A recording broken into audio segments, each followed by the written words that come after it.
Hey guys, it's been a while. This is my unboxing and first thoughts on GL Racing's GLD, a rear-wheel drive mini Z-scale drift chassis made in collaboration with AFRC Arena. In the box, this comes with the GLD chassis, the GL003 DMG Metal Gear Servo, and the GSC V1.2 sensorless brushless ESC, which is the same electronics as the other GL cars. I also ordered optional parts, like the adjustable wheelbase kit and the adjustable caster mount. All the parts are in different bags that are labelled, and because of that, it makes it really easy to follow the instructions in the online manual. As in the manual, each part's reference has the back label as its prefix.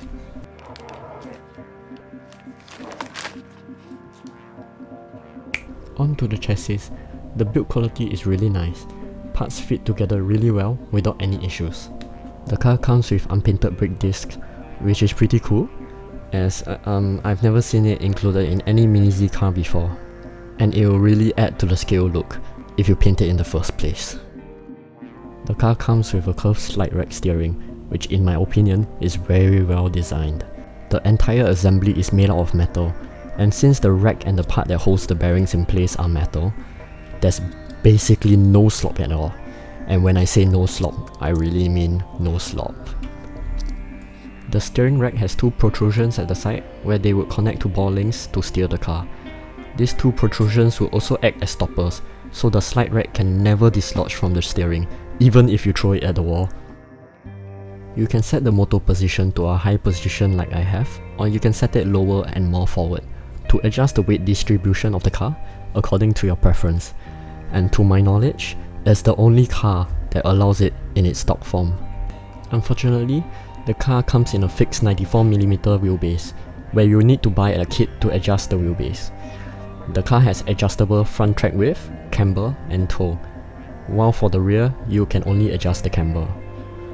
Parts to adjust caster, rear toe, rear track width, and the suspension are extra optional parts that you have to buy separately.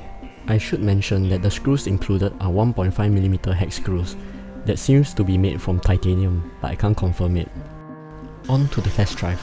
I'm using an unfinished RX-7 body with 90mm wheelbase. Normally, a shorter wheelbase makes a car more twitchy, however, it's really promising and nice to drive.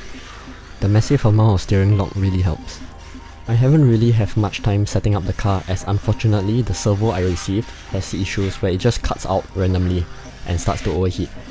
As of now, it is completely dead. I'm having a new titanium servo shipped over from HRC. Hopefully, I will be able to make better drift footage then.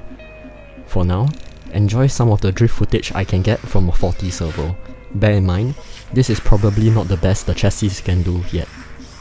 Once I set it up correctly and get a working servo, I'm betting that it will drift much more beautifully.